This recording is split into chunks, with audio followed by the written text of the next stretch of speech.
Hello नाज़रीन। तो वो पागल सी कि इस एपिसोड में आप देखेंगे कि सारा जो है वो ज़हीन के साथ वापस घर चली जाएगी, क्योंकि सारा के पास अब कहीं और रहने का कोई ठिकाना नहीं है। मगर वो ज़हीन के घर में बिल्कुल भी खुश नहीं है। ना वहाँ पे कोई सहूलतें हैं और ना वहाँ पे कोई आसाइशें हैं। इस बात का तज़किरा वो दिन रात ज़हीन के सामने करती रहती है। तो ज़हीन उसको कहता है कि थोड़ा सा सब्र करो, मैं कोशिश करूँगा मैं तुम्हारे लिए ये सब चीज़ें अरेंज कर सकूँ, लेकिन अभी तो तुम जानती हो कि मेरे घर की और मेरे घर हालात ऐसे नहीं है कि मैं ये सब कुछ कर सकूं। मगर सारा जो है वो बहुत ही नाखुश रहती है, वो रोती रहती है। वो कहती है कि मैं अपनी ज़िंदगी की इस तरह की हालत की खुद ज़िम्मेदार हूँ, मैंने अपने हाथों से अपनी ज़िंदगी ख़राब की है।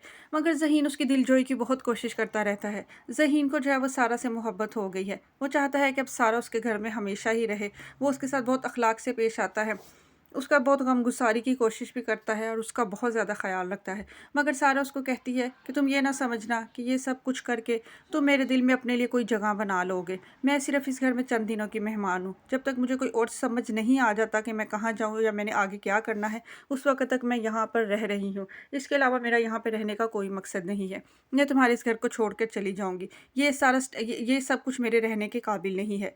ग़र्ज़ ये कि वो वहाँ से जाना चाहती है। अगले दिन वो बड़े वेस्टर्न और मॉडर्न से क्लॉथ पहन के जब अपने मोहल्ले में बाहर निकलती है, तो उसकी सास उसको कहती हैं कि देखो ये एक छोटा सा मोहल्ला है, यहाँ पर इस तरह के कपड़े पहनना कुछ मुनासिब नहीं लगता। मगर सारा उनकी बात को सुनती ही नहीं है, एक कान से सुन के दूसरे से निकाल देती है। तो जब वो ये इस तरह के क्लोथ्स पहन के घर से बाहर निकलती है, तो हर कोई मुंह उठा उठा के उसको देख रहा होता है। छोटे से मोहल्ले में सब लोग कहते हैं कि ये इतनी मॉडर्न सी लड़की यहाँ पर कैसे आ गई है। सारा को बहुत ही अजीब-सा महसूस होता है। दूसरी तरफ जो है वो सब घरवाले इस बात पर सारा से बहुत ही ज़्यादा नाराज़ हैं कि बेला के मिसकैरेज में उसका हाथ है। बेला की सास और उसका शौहर भी यही समझते हैं कि अगर सारा उसके घर में ना आती और उस दिन वो सिचुएशन ना बनती, तो शायद आज ये मिसकैरेज ना हुआ होता। एहसन साहब भी इस बात से बहुत ज़्यादा नाराज़ हैं कि सारा ने हम सब की ज़िंदगियों को जो ख़राब किया हुआ है, इसने अपनी बहन की ज़िंदगी की भी परवाह नहीं की और उसके आने वाले बच्चे की भी परवाह नहीं की।